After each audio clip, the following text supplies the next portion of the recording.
আমরা সকলে অবগত আছি পবিত্র ঈদুল আজহা, ঈদে কোরবান আমাদের সামনে। চাঁদ এখনো ওঠে নাই, তবে একদিন আমাদের উঠে যাবে। এটা জিলকত মাস শেষ পর্যায়ে। আমরা হযরত এই পৃথিবীর সমস্ত মুসলমানদের জাতির পিতা কয়জন? একজন। পৃথিবীর সমস্ত মুসলমানদের জাতির পিতা কয়জন? একজন, যিনি হচ্ছেন হযরত ইব্রাহিম আলাইহিস সালাতু ওয়াস সালাম। আল্লাহ তাআলা মনোনীত করেছেন, এমনি এমনি হন নাই। আল্লাহ তাআলা ওনাকে অনেকগুলি পরীক্ষা দিয়েছিলেন, কঠিন পরীক্ষা। অগ্নি পরীক্ষা দিয়েছিলেন, ছেলে কুরবানির পরীক্ষা দিয়েছিলেন, স্ত্রী সন্তানকে বনবাস পরীক্ষা দিয়েছিলেন। সমস্ত পরীক্ষায় যখন হযরত ইব্রাহিম আলাইহিস সালাতু ওয়াস সালাম গোল্ডেন A+ পেয়েছেন, সমস্ত পরীক্ষায় যখন উত্তীর্ণ হলেন, আল্লাহ পাক রব্বুল আলামিন বলেন, আমি তোমাকে দুনিয়ার সকল মুসলমানদের নেতা, ইমাম বানায় দিলাম। সুবহানাল্লাহ। মুসলমানদের জাতির পিতা হিসেবে তোমাকে মনোনীত করেছি আমি। কারণ আল্লাহ তাআলা, আমি যে কোরআনে আয়াতে কারিমা তেলাওয়াত করেছি, ওয়া ইয বিতালা ইব্রাহিম রাব্বুহু বিকালিমাতিন ফাতাম্মাহুন্না, আল্লাহ পাক রব্বুল আলামিন অসংখ্য কঠিন কঠিন পরীক্ষা ইব্রাহিম আলাইহিস সালাতু ওয়াস সালামকে দিয়েছিলেন। সমস্ত পরীক্ষায় যখন উত্তীর্ণ হলেন, ফাতাম্মাহুন্না, আল্লাহ পাক রব্বুল আলামিন ঘোষণা দিলেন, ক্বালা জাইলুকা লিন-নাসি ইমামা, সমস্ত মুসলমান জাতির ইমাম, সমস্ত মুসলমান জাতির পিতা হিসাবে আপনাকে আমি মনোনীত করেছি। সুবহানাল্লাহ। তো গত জমা থেকে আলোচনা করে আসছিলাম, আলোচনা করছিলাম হযরত ইব্রাহিম আলাইহিস সালাতু ওয়াস সালামের জন্মে কিভাবে বাধা দিয়েছিল, আর আল্লাহ পাক রব্বুল আলামিন ইব্রাহিম আলাইহিস সালামকে পৃথিবীতে কিভাবে আনলেন। কারণ মানুষ যেটা চায়, যেটা করতে চায়, সেটা পারে না। আল্লাহ যা চান, আল্লাহ যেটা করতে চান, সেটাই হয়। সুবহানাল্লাহ। নমরুদে চেয়েছিল ইব্রাহিম আলাইহিস সালাম যখন পৃথিবীতে যাতে আসতে না পারে, আল্লাহ চাইলেন, না, আমি তাকে পাঠাবো গোটা মানব জাতির ইমাম হিসাবে। তুমি কেমনে আটকাবে? কারণ আল্লাহ পাক রব্বুল আলামিন অসংখ্য ক্ষমতার মালিক। ফাআলুল লিমা ইউরিদ, আল্লাহ তার আমি যা ইচ্ছা তাই করি, আমি যা ইচ্ছা তাই করি। গত জমায় যেখানে আলোচনা রেখে দিয়েছিলাম যে হযরত ইব্রাহিম আলাইহিস সালাতু ওয়াস সালামের বিরোধিতা জন্মের আগে থেকে শুরু হয়েছে। আরেকজন নবী কে? হযরত মূসা আলাইহিস সালাম। এই দুই নবীর বিরোধিতা, শত্রু পৃথিবীতে যাতে আসতে না পারে, জন্ম নিয়ন্ত্রণ আইন পাশ করেছিল। একজন হলো বাদশা নমরুদ জালিম, আর একজন হলো মিস্টার ফেরাউন। ইউযাববিহুনা আবনাকুম ওয়া ইস্তাহইউনা নিসাকুম, ছেলে সন্তান হলে জবাই করে দিত, আর মেয়ে সন্তান হলে জীবিত রাখত। ইব্রাহিম আলাইহিস সালাম যাতে পৃথিবীতে আসতে না পারেন, নমরুদ আইন করেছিল কয়টা? এক নাম্বার আইন করেছিল যে পরবর্তী নির্দেশনা না আসা পর্যন্ত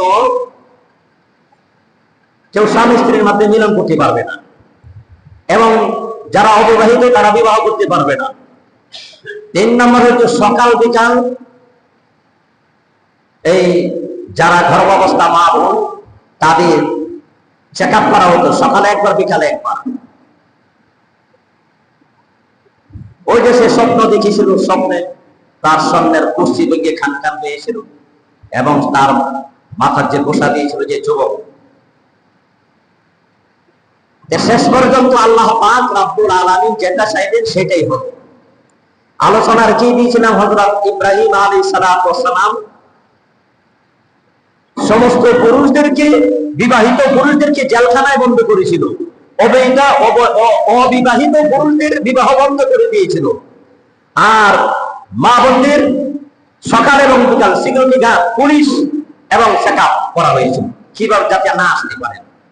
আল্লাহ তাআলা চাইলেন, ওই স্বপ্নে দেখালেন ইব্রাহিম আলাইহিস সালামের পিতা আযরকে। ওই যে বাড়িতে গেলেন, স্ত্রীর সাথে মেলামেশা করলেন, আবার চলে আসলেন, 10টা লোহার গেট আসলো না। প্রহরীরা ঘুমিয়েছিল, উনি যখন হাত দিলেন 10টা লোহার গেট কি খুলে গিয়েছিল, একের পর এক আবার অটোমেটিক লেগে গিয়েছিল। ইব্রাহিম আলাইহিস সালাম তো গর্বে চলে গেলেন, আর এদিকে নমরুদ, তার উপদেষ্টা কমিটি এবং মন্ত্রী পরিষদ, এমপি এবং সরকারি আলেম যারা ছিল, যাজক, সবাইকে ডাকালো। 21 দিন পর পর সে গণনা করত। কয়দিন পর পর? 21 দিন পর পর গণনা করত, গণনা দিত যে ওই দুষ্ট চলে যে পৃথিবীতে এসেছে কিনা, না গর্বে আসেছে কিনা। তারা বলছে দুষ্ট আছে, কারণ ওই ছেলে যাতে না আসতে পারে, ওই ছেলে আসলে তো তার ক্ষমতার মসনদ ভেঙ্গে খান খান হয়ে যাবে এবং সে কি তার অস্তিত্ব বিলীন হয়ে যাবে, শোচনীয় ভাবে পরাজিত হবে। ইব্রাহিম আলাইহিস সালাম যখন গর্ভে চলে গেলেন, সকালে একবার চেকআপ করে, বিকালে একবার চেকআপ করে, কিন্তু ধরা যায় না। নবীদেরকে আল্লাহ পাক রব্বুল আলামিন এমন মুজিজা দিয়েছিলেন, সমস্ত নবীদেরকে সন্তান যখন গর্ভে থাকতো মা টের পেত না। সকাল বিকাল চেকআপ করেও কি পায় নাই, অথচ ইব্রাহিম আলাইহিস সালাম মার গর্ভে। নমরুদের কাছে পরে আসি, হযরত ইব্রাহিম আলাইহিস সালাম যখন গর্ভে, তখন 10 মাস 10 দিন যখন হয়ে গেল, প্রসব ব্যথা যখন শুরু হয়ে গেল, মা, পৃথিবীর সকল মা যারা, তারা বুঝে আমার সন্তান বুঝি পৃথিবীতে আসবে প্রসব ব্যথায়, এমন কোন মা নাই যে শুরু হয় নাই। কিন্তু নবীদের মা তারা আলাদা। আমার নবী যখন পৃথিবীতে আসবে কোন প্রসব ব্যথা ছিল না, রক্ত আসে নাই, না পাখি আসে নাই। সুবহানাল্লাহ, এটা বুঝে যায়, এটা কি নবীদের মুজিজা। সন্তান আসবে, সন্তান আসার পর সকাল বিকাল পুলিশ আসে, সকালে একবার বিকালে একবার। জালিম শাসক বাদশা নমরুদ আইন করছে কি, পুরুষ সন্তান জন্ম হলেই জবাই করে দিবা। ইউযাববিহুনা আবনাআকুম ওয়া ইস্তাহয়ুনা নিসাআকুম, এই হলে বাঁচায় রাখো, কোরআনে আছে। তখন 10 মাস হয়ে গেল, যেদিন সন্তান প্রসব করবে, যে রাত্রে সন্তান পৃথিবীতে আসবে, ইব্রাহিম আলাইহিস সালাম পৃথিবীতে আসবে যে রাত্রে, এ রাত্রের আগের দিন, রাত্রের আগে, এই রাত্রে বিকাল বেলা চেকআপ করছে। চেকআপ করার পর ধরা খায় নাই। সুবহানাল্লাহ, ইবাদত করলেন কে? আল্লাহ। সুবহানাল্লাহ, নো ডাউট। বাচ্চা কাচ্চা নাই পেটে। রাত্র যখন হয়ে গেল, ওই আজারের স্ত্রী ইব্রাহিম আলাইহিস সালামের মা, উনি মনে মনে চিন্তা করতেছেন, এখন যদি সন্তান আমি ঘরে প্রসব করি, সাথে সাথে পড়ে যাবে, মা দুঃখিনী, কেমনে আমি সহ্য করব? মার সামনে সন্তানকে জবাই করে দিবে, ওটা আমি সহ্য করতে পারবো না। আর সন্তান যখন কান্নাকাটি করবে, আশেপাশের লোক, আশেপাশের ঘর যারা আছে, তারা তো বুঝবে ওই ঘরে সন্তান প্রসব হইতেছে, পুলিশ আইসেই জবাই করে দিবে। অতএব সন্তানকে আমি নিজের ঘরে প্রসব করতে পারবো না, আমি দূরে চলে যাই। আজারের স্ত্রী ইব্রাহিম আলাইহিস সালামের মা, উনি পাহাড়ি পথ দিয়ে এক পাহাড়ের গুহায় চলে গেলেন। পাহাড়ের গুহায় আশ্রয় নিলেন।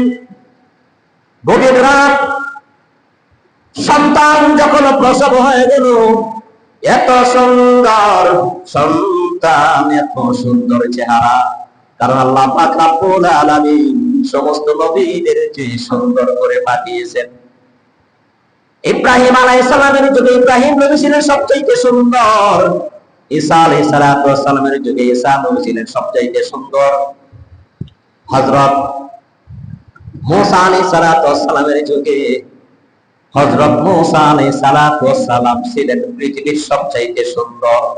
ইব্রাহিম যখন আমাদের নবী যখন আসলেন পৃথিবীতে, পৃথিবীর সবচেয়ে সুন্দর আমাদের নবীর সুন্দরের সাথে কোনো তুলনা হয় না, কোনো নবীরও তুলনা হয় না।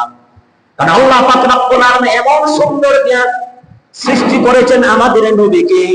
আল্লাহ পাক রব্বুল আলামিন জান্নাতের মধ্যে এত সুন্দর কোনো কিছু সৃষ্টি করেন নাই। তো নবীরা সুন্দর ছিলেন, সমস্ত নবীরা কি ছিলেন? সুন্দর ছিলেন, কালো ছিলেন না। ইব্রাহিম আলাইহিস সালামের মা হাজারের স্ত্রী ইব্রাহিমের সামনে যখন প্রসব করলেন, এত সুন্দর সন্তান দেখে মনটা ভরে গেছে। আর মা দুঃখিনী মনে মনে কাঁদতেছে, বাবা গো, কেন জানি তোমার বাবা জেলখানা থেকে পালিয়ে গিয়েছিল স্ত্রীর সাথে দেখা করার জন্য। জেলখানা থেকে পালিয়ে আমার সাথে দেখা করলো। বাবা রে, আল্লাহ তোমাকে আমাকে পেটে ধারণ করার মতন তৌফিক দিয়েছে। আল্লাহ কেনই বা দিলেন? এই সন্তান আমার পেটে আসলো, আর এই সন্তান আমি এখানে রেখে যাই বা কি করে? আর বাড়িতে যদি নিয়ে যাই তো পুলিশ এর সাথে সাথে কি করবে? আর এখানে যদি রেখে যাই তাহলে তো জঙ্গলের পাহাড়ের প্রাণী, শ্রীগাল আছে, কুকুর আছে, ভাগ আছে, কীট পতঙ্গ, পোকামাকড় খেয়ে ফেলবে। আমি মা দুঃখিনী কেমনে সহ্য করবো? এরপরেও আমাকে সন্তান এখানে রেখে যাইতে হবে, কারণ ওই সন্তান নিয়ে যদি বাসায় যাই, ওই বাদশার পুলিশ বাহিনী এসে আমার চোখের সামনে সন্তানটাকে জবাই করে দিবে। আমি মা দুঃখিনী সহ্য করতে পারবো না। কোন মা পারবে? সন্তানকে চোখের সামনে জবাই করবে কোন মা পারবে? মা বলবে আমাকে জবাই করো, আমার সন্তানকে ছেড়ে দাও, ঠিক না বেঠিক? এটাই নাও। তার মা বাবার অন্তরে সন্তানের প্রতি এত স্নেহ, এত মায়া আল্লাহ পাক রব্বুল আলামিন দিয়েছেন। সন্তান যদি কোথাও বিপদে পড়ে, পৃথিবীর কেউ জানুক বা না জানে, কিন্তু সবার আগে খবর জানে মা। মার অন্তরে সাক্ষী দেয় আমার সন্তানের বিপদ হয়েছে। হাজারের স্ত্রী সন্তানকে কি করবে? নিয়ে গেলে কেটে ফেলবে, এখানে রেখে গেলে পোকামাকড় জীবজন্তু এসে খেয়ে ফেলবে। এরপরেও তো আমি দেখলাম না, আমার চোখের সামনে জবাই করবে, আমি সহ্য করতে পারবো না, বরং এখানে রেখে যাই, পোকামাকড় জীবজন্তু এসে খেয়ে ফেলবে, আমার চোখে আমি সহ্য করতে পারবো। সন্তান প্রসব করে স্তনের দুধ দিলেন, সন্তান দুধ খেয়েছে, খাওয়ার পর হঠাৎ করে দেখে পাহাড়ের গুহার ছিদ্র দিয়া দিনের আলো, রাত্র শেষ হয়ে গেছে, সকাল হয়ে গেছে। তখন সন্তান বাড়িতে নিলে জবাই করে ফেলবে, এখানে রেখে গেল, জীবজন্তু খেয়ে ফেলবে, তবু তো আমি মা দেখবো না, আমার চোখের সামনে সন্তানের মৃত্যু হলো, এটা আমি চাই না, কারণ এটা আমি সহ্য করতে পারবো না। সন্তান এখানে রেখে বাসায় চলে আসলেন। সারাদিন পার হলো, একদিন পর সন্তান তো আজরের স্ত্রী মনে মনে ভাবতেছে, তো পোকামাকড় জঙ্গলার জীবজন্তু এসে খেয়ে ফেলেছে, আচ্ছা যাই, যা দেখি কদ্দুর খেয়েছে আর কদ্দুর আছে, হাড্ডি গুটি আছে কিনা, তবু তো একটু সান্ত্বনা দিতে পারবো। সুবহানাল্লাহ পড়ার জন্য রেডি হন। নবজাত শিশু সন্তান প্রসব করে একা রেখে এসেছে, 24 ঘন্টা পার হয়ে যায়, একদিন পার হয়ে যায়, বাসার কথা। হ্যাঁ, মা দুঃখিনী দেখে আসি সন্তান কি আছে না কেউ, জঙ্গলার প্রাণীরা এসে খেয়ে ফেললো নাকি। হযরত ইব্রাহিম আলাইহিস সালামকে রেখে মা যখন চলে গেলেন, একদিন পর যখন আবার আসলেন, আইসিয়া গর্তের মুখের মধ্যে পাথর দিয়া দেখিয়ে দিয়েছিলেন, যদি কান্নাকাটি করে কেউ তো নিয়ে যাবে, জীব জন্তু যদি খেয়ে ফেলে তো খেয়ে ফেলে, এখানেই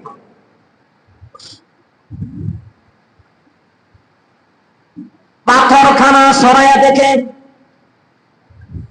ছেলেটা মরে নাই, বীর বাহাদুরের মতন এইভাবে ধরে মার দিকে এইভাবে তাকায়া রইছে। সুবহানাল্লাহ। মার মনে হাসির খুশির আনন্দ, আমার জাদুমণি, আমার সন্তান তো মরে নাই। দেখে যে আরো হৃষ্টপুষ্ট, একদিনের সন্তান 1 মাসের বড় হয়ে গেছে। সুবহানাল্লাহ। একদিনের সন্তান কয় মাসের বড় হয়েছে? 1 মাসের বড় হয়ে গেছে। একদিন কিন্তু 1 মাসের যত বড় হয় তার চেয়ে বড় হয়ে গেছে সন্তান।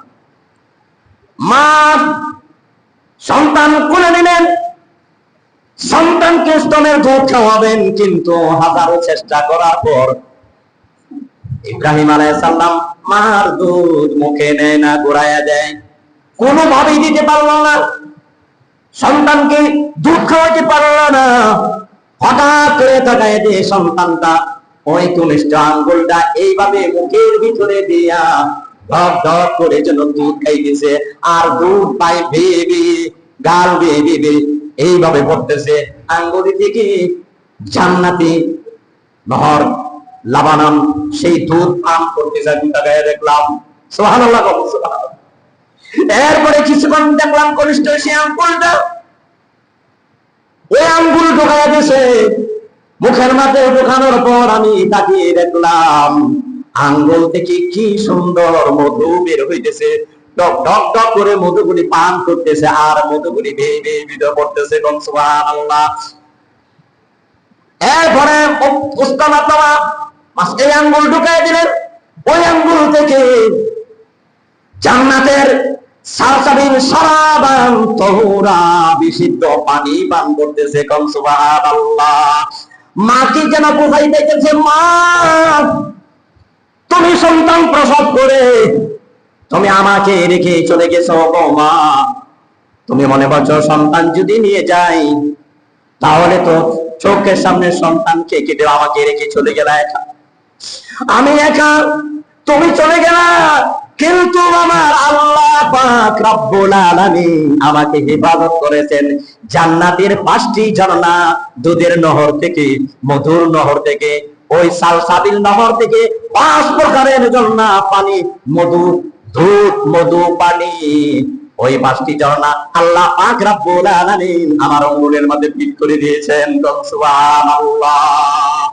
আমার আল্লাহ আমাকে ভুলেন নাই, আমার আল্লাহ আমাকে বোঝাইছেন আর কি। যাই হোক, মন খুশি আবার বাড়িতে, কারণ সন্তান তো বাড়িতে নেওয়া যাবে না। সকাল বিকাল পুলিশ আসে, সকাল বিকাল কি আসে? পুলিশ আসে আর চেক আপ করে। চেক আপে তো সন্তান তো প্রসব করে ফেলেছে। এইভাবে 21 দিন চলে গেল। কয়দিন? আসুন এবার নমরুদের কাছে চলে আসি, এখানে কি ঘটনা ঘটতেছে। এখানে এটা রাখলাম। 21 দিন পূর্ণ হওয়ার পর এইদিকে বাদশা নমরুদ তার উপদেষ্টা কমিটি এবং মন্ত্রী পরিষদ, এমপি মন্ত্রী যারা সকলকে ডাকালো, এবং গণক যারা ছিল তাদেরকে ডাকালো। গণক, ওই গণক ঠাকুরদেরকে ডাকাইয়া বলো, গণনা করে দেখো ওই আমার শত্রু সে কি, তার কি জন্ম হয়ে গেছে কিনা, অথবা সে কি দুনিয়াতে চলে আসছে কিনা। কারণ এখানে একটা ঘটনা ঘটে গেছে। আচ্ছা, এটা পরে আসে যে গণকেরা গণনা করে দেখে চুপ হয়ে গেল, একজনের দিকে আরেকজনের টাকায়। বাদশা নমরুদ বলতেছে, কি হয়েছে তোমরা বলো না কেন, কি? ও বাদশা বলতে পারবো না, ভয় লাগে। ভয় কি? ভয় যে সন্তান পৃথিবীতে না আসার জন্য পরিবার পরিকল্পনা করলেন, পুরুষ বিবাহিত পুরুষদেরকে জেলখানায় বন্দী করলেন, অবিবাহিত যারা তাদের বিয়ে বন্ধ করে দিলেন, এবং বিবাহিত তাদের স্ত্রীদের সাথে যোগাযোগ বন্ধ, এবং সকাল বিকাল চেক আপ করার পরেও ওই দুষ্ট ছেলেটা আজকে 21 দিন পৃথিবীতে এসে গেছে। সুবহানাল্লাহ। নমরুদের তো মাথায় বাড়ি, সর্বনাশ। এত চেক আপের পরে, এত সিকিউরিটি গার্ডের পরেও জেলখানা থেকে বের হয়ে বাচ্চা কিভাবে আসে? মন্ত্রী করে সবকে ডাক দিলাম, এখন কি করা? আমার শত্রুতা এসে গেছে, এখন কি করবো? সহজ উপায়। কি সহজ উপায়? কয়টার বুদ্ধি আছে?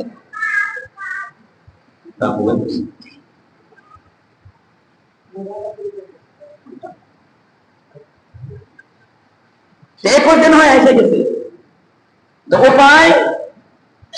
উপায় হলো জেলখানায় বন্দী যারা আছে সকলকে ছেড়ে দেন, জেলের তালা খুলে দেন, সবাই বাড়িতে চলে যান, আর সকলেই আপনাকে সাহায্য করবে। 21 দিনের বাচ্চা কার ঘরে আছে?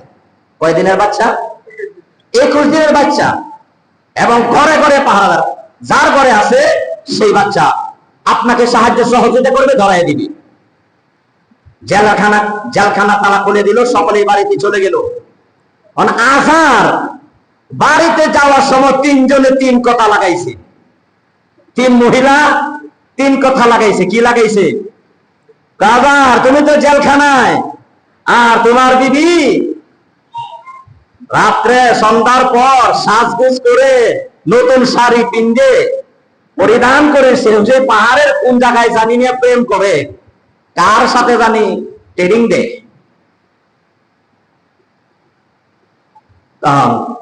স্ত্রীর বিরুদ্ধে অভিযোগ আসলে স্বামীর মন খারাপ হওয়ার কথা, কি কর? এসবারই হবে, এটা একটা অভিযোগ। কিছুক্ষণ আরেকটু রাস্তা আরেক মহিলা ধরছে যে, শোনো, তোমার স্ত্রী, তুমি তো জেলখানায়, তোমার স্ত্রী প্রতি রাত্রে জানি কোথায় যায়, কার সাথে জানি দেখা করে, কার সাথে জানি আলাপ করে, কার সাথে জানি কি করে। তো যাই হোক সরকারে বললে আর এক মহিলা, একটু যাওয়ার পর আরেক মহিলা বলতেছে, আচ্ছা তুমি তো জেলখানায়, তোমার স্ত্রী তো আরেকজনের লাগে পরকিয়া করে। কি করে? পরকিয়া। প্রেম ভালোবাসা যাকে বলে, কার সাথে জানি ফিডিং দেয়, পারে লাফা, সেখানে জানি কি করে। আমাদের বলার দরকার নাই, ঘরের কথা পরে জানো, কিন্তু আমরা নিজের চোখে দেখছি, এই জন্য বললাম। নিজের চোখে দিছি, সাজগোজ করে রাত্রে যায়, আবার এখান কোথায় থেকে জানি আসে।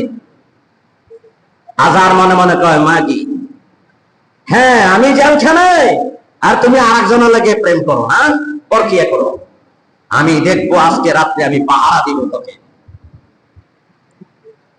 আজহার স্ত্রী আজহার বাড়িতে চলে এসেছে।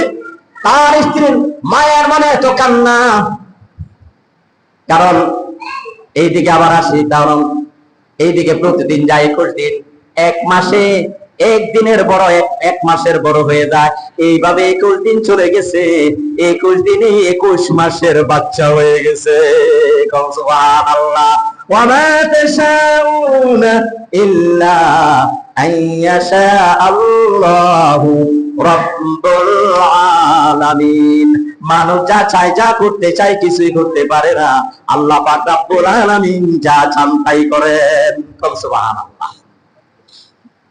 21 দিনের বাচ্চা, 21 মাস বয়স, এরকম বড় হৃষ্টপুষ্ট হয়ে গেছে, 2 বছরের মতন বয়স দেখা যায়। আজহারের স্ত্রী যখন রাত্রের বেলা ঘুম নাই, ছটফট করতেছে সন্তানের জন্য। আর আজহার মনে মনে কয়, আমি ঘুমের বান ধরছে, আসলে ঘুমায় না। কি করে? ঘুমের বান ধরছে, মানে স্ত্রী বুঝুক যে স্বামী ঘুমিয়ে গেছে, এভাবে ঘুমায়। আবার আরে আরে চাই, দেখে নতুন কাপড় নয়, সাজগুজ করে, এই যে সন্দেহ আরো বাড়ছে। হ্যাঁ, মহিলারা তো মিথ্যা কথা বলে নাই, আমি জেলখানায় আর তুমি আমার আড়ালে এরকম অন্য পুরুষের সাথে সম্পর্ক করো। সন্দেহ যখন আরো বেশি করে বাড়লো, আর সে আরো নাক দেখে ঘুমাইতেছে, দেখি কি করে। তার আজহারের স্ত্রী, মা আমার কলিজা তো শান্তি নাই। কার কলিজায় শান্তি থাকবে? সন্তান হারা, সন্তানকে রাত্র ছাড়া তার সাথে দেখা করতে পারে না। মা দুঃখিনী, ছটফট করতেছে কলিজা। এইভাবে আস্তে করে যখন ঘর থেকে বের হয়ে যায়, আজরের স্ত্রী যখন বের হয়ে গেল, পিছন থেকে আজর উঠে বসে, দেখি কই যায়। এবার আমি দেখবো, আমি ধরা, আমার কাছে ধরা দিতে হবে। এবার ধরা খেতে নিরাপত্তা, দূরত্ব, নিরাপত্তা বজায় রেখে পিছনে পিছনে তাকে, যাতে আজরের স্ত্রী তাকে দেখতে না পায়। মা দুঃখে তো পাগলের মতন হয়ে গেছে। দৌড়াইতে দৌড়াইতে ওই পাহাড়ের গুহায় যখন গেল, আজরের সন্দেহ আরো বেশি বেড়ে গেল যে হ্যাঁ, এই তো আসল জায়গা পাইছি, এখানেই তোমার নাগর আছে। যার সাথে প্রেম ভালোবাসা করো এখানেই আছে সব, যার সাথে তুমি মেলামেশা করো।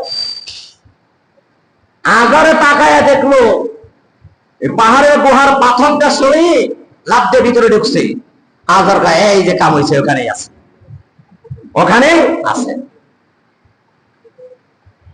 আজর স্ত্রী ভিতরে ঢোকার পর সন্তান কোলে নিলেন, কোলে নিয়ে আর এই দিকে আজর টপ করে দরজা সরাই যখন ভিতরে ঢুকলো, ঢোকার পরে দেখে পুরা গুহাটা নূরে আলোকিত ঝলমল করতেছে। সুবহানাল্লাহ। আর এমন সুন্দর শিশু কোলে নিয়ে, তখন আজর রক্তের একটা টান আছে কিনা, রক্তের একটা টান আছে কিনা। ভাই ভাই শত্রু দেখবেন, যখন অন্যদের সাথে ঝগড়া লাগে তখন ঘরে বসে থাকে না, দাও কুড়াল জায়গা ভাই সেটি নিয়ে ভাইকে উদ্ধার করতে বাসা। এটা হলো রক্তের টান। এটা কি রক্তের টান। আবার ভাই ভাই এমন শত্রু হয় একজন আরেকজন মেরে ফেলে। এটা সম্পদ। লোভ একটা আত্মার রূপ, রূপের বশবর্তী হইয়া ভাইকে না, স্বামী স্ত্রীকে খুন করে, বাপ ছেলেকে খুন করে, স্ত্রী স্বামীকে খুন করে। ঠিক না ঠিক? এই ঘটনাটা হচ্ছে বাংলাদেশে, আমি তার বানিয়ে বলছি না। আজার মনে মনে ভাবে, এত সুন্দর সন্তান কোথায় তুমি পেলা? দেও আমার কোলে দাও। না, তোমার কোলে দিব না। এই সন্তান কার? এত সুন্দর তো দেখে নাই, এমন সুন্দর ছেলে তো আমার জীবনেও দেখে নাই, কল্পনাও করতে পারে নাই। আজরের স্ত্রী বলে, তোমার তোমার হ্যাঁ আমার, হ্যাঁ তোমার। কিভাবে আমার হলো মনে নাই? 10 মাস আগে জেলখানা থেকে পালিয়ে আমার কাছে এসেছিল, আমাকে খেয়ে তুমি চলে গেলা। আর আমার পেটে আমি মা তো কিনি 10, তুমি তো জেলখানায় 10 মাস 10 দিন। এই সন্তান পেটে রেখে পাহাড়ের গলিতে গলিতে আমি ঘুরি, এবং সন্তান যেদিন প্রসব করবো আমার কান্নাকে দেখে পাহাড়ের গুহায় এসে, আর ঘরে সন্তান প্রসব করে নাই, পুলিশে এসে কেটে ফেলবে। পাহাড়ের গুহায় সন্তান প্রসব করেছি আমি, মা দুঃখিনী কত কষ্ট করেছি। ওই সন্তান তোমার। তো চলো সন্তান নিয়ে বাড়িতে যাই। ঘটনা লম্বা, আমি শেষ করতে পারবো না। সন্তান নিয়ে বাড়িতে যাই, না বাড়ি থেকে তো পুলিশ এসে জবাই করে ফেলবে, এখানেই থাকবে, কোন এখানে মানুষ নিয়ে যাবে। কে 21 দিন পর্যন্ত কেউ নেয় নাই, জঙ্গলার কোন প্রাণী এসে খায় নাই, তাকে ই করে নাই। আল্লাহ তাআলা হেফাজত করেছেন। আর এখন সন্তান নিয়ে যাবে না, সন্তানকে নিয়ে যাওয়ার পরেই পুলিশ বাহিনী এসে কেটে ফেলবে। কেননা বুদ্ধি আছে একটা, যে কি এই সন্তানের বয়স কত হয়েছে, যে 21 দিন, নমরুদের এখানে তো কামড় দিছে না, আজরের এখানে কামড় দিছে, যে হ্যাঁ ওই যে গণনা ছিল 21 দিন হয় পৃথিবীতে এসে গেছে বাচ্চা, তাহলে তুই এই বাচ্চাই। সুবহানাল্লাহ সুবহানাল্লাহ, এখানে কামড় জ্বালাইছে। ও সন্তান নিয়ে বাড়িতে, এত সুন্দর সন্তান আমি খেয়ে যাবো না। কনা সেখানে পুলিশে কনা একটা বুদ্ধি আছে, যে কি বলবা, আইন পাস করার 2 বছর আগে সন্তান এটা কম। সুবহানাল্লাহ। আর দেখাও তো 2 বছর। আল্লাহ পারেন কিনা সব? আল্লাহ সব পারেন কিনা? আমরা কিছুই পারি না। আল্লাহ যদি কিছু করতে চান, সেটাই। আমাদেরকে যদি কিছু করাইতে চান, আজকে জুমার নামাজে আসছেন, নিয়ত করেছেন, আল্লাহ তাআলা কবুল করেছেন। সুবহানাল্লাহ। মানুষ যখন ভালো কাজে নিয়ত করে, ভালো কাজে আল্লাহ তাআলা সাহায্য করেন। মানুষ যখন খারাপ কাজে নিয়ত করে, ওখানে সাহায্য করেন। দুনিয়াতে আল্লাহ তাআলা স্বাধীনতা দিয়েছেন বিদায়, আপনাকে স্বাধীনতা দিয়েছেন বিদায়, আমাকে স্বাধীনতা দিয়েছেন বিদায় এত পাপ মানুষে করতে পারে। যদি স্বাধীনতা না দিতেন, পাপ করার কোনো শক্তি ছিল না। যাই হোক, বাচ্চা নিয়ে বাড়িতে চলে গেলেন। বাসায় চলে যাওয়ার পর বিকাল বেলা আবার পুলিশ এসেছে চেকআপ করার জন্য। গতকাল কেউ এসেছিলেন যে আমার তো কোনো বাচ্চা নাই, যে 21 দিনের বাচ্চা আছে নাকি, না নাই। এখন এক পুলিশে দেহে আজরের স্ত্রী পিঠা বানাচ্ছে, রুটি ছাকতেছে আর কি, আর বাচ্চারা একটু পাশে দূরে হযরত ইব্রাহিম আলাইহিস সালাম খেলাধুলা করতেছেন। এক পুলিশ একা বলতেছে, এই পাওয়া গেছে যে এই যেখানে কে বাচ্চা। তো অফিসার যে হ্যাঁ করতেছে, বেটা তুইও মারবি আমাকেও মারবি, বাচ্চা নেওয়ার কথা 21 দিনের বাচ্চা, আর এর তো বুড়া, এর তো বুড়া বেটা, এর তো 2-3 বছর বয়স হয়ে গেছে, ওরে নিলে কি আমরা পিড়ানি ছাড়া আর কিছু না, চাকরি তো যাবেই, গর্দানও যাবে। আল্লাহ পাক নম্রদের চেয়েছিল শিশু ইব্রাহিম আলাইহিস সালাম যাতে পৃথিবীতে না আসতে পারেন, আসার পরেও চেষ্টা করেছিল জবাই করার জন্য, কিন্তু নমরুদের সমস্ত শক্তি দিয়া, সেনাবাহিনী দিয়া, পুলিশ দিয়া, র্যাব দিয়া, মন্ত্রী পরিষদ সব মানুষ দিয়া চেষ্টা করার পরেও সন্তান বন্ধ করতে পারে নাই, সন্তানকে মারতে পারে নাই। আল্লাহ পাক রব্বুল আলামিন হেফাজত করেছেন। এই আয়াতের ব্যাখ্যা, ওমা তাশাউনা ইল্লা আইয়াশা আল্লাহু রাব্বুল আলামিন, আল্লাহ যেটা চান সেটাই হয়, মানুষ যেটা চায় সেটা হয় না। তবে একটা মাসালা আমাদের কুরবানির সামনে, জিলহজ চাঁদ এখনো ওঠে না, হয়তো 2-1 দিন মাত্র উঠবে। 2-3 মাসালা হলো, ঈদের চাঁদ ওটার যদি নখ এবং চুল, শরীরের অঙ্গ প্রত্যঙ্গ কাটতে হয়, ঈদের চাঁদ ওঠার আগে কেটে ফেলবেন। মানে আল্লাহ নবীর সুন্নাহ হচ্ছে ঈদের কুরবানি ঈদের চাঁদ ওঠার আগে প্রত্যেকে নিয়ে কুরবানির পশু জবাইয়ের আগ পর্যন্ত তারা যেন নখ, হাতে পায়ের নখ এবং চুল, শরীরের অঙ্গ কোনো পশম যেন না কাটে। সুবহানাল্লাহ। এই হলো একটা আমল। জিলহজ মাসের অনেকগুলি 10টি আমল আছে, আগামী জমা বলবো। আর একটি আমল হচ্ছে রোজা রাখা। কি রাখা? চাঁদ এই মাসে বেশি বেশি রোজা রাখা। যদি পারা যায় তাহলে জিলহজ চাঁদের প্রথম তারিখ থেকে নিয়ে 9 তারিখ পর্যন্ত 9টা রোজা রাখা, বই ফজিলত। সুবহানাল্লাহ। আল্লাহ তাআলা আমল করার তৌফিক দান করুন, বলেন আমিন। আগামী জুম্মা ইনশাআল্লাহ হজ এবং কুরবানি নিয়ে আলোচনা হবে। আল্লাহ তাআলা যদি বাঁচিয়ে রাখেন, আল্লাহ তাআলা যদি তৌফিক দান করেন, সকলে বলেন আমিন। ওয়া আখিরু দাওয়ানা আলহামদুলিল্লাহ।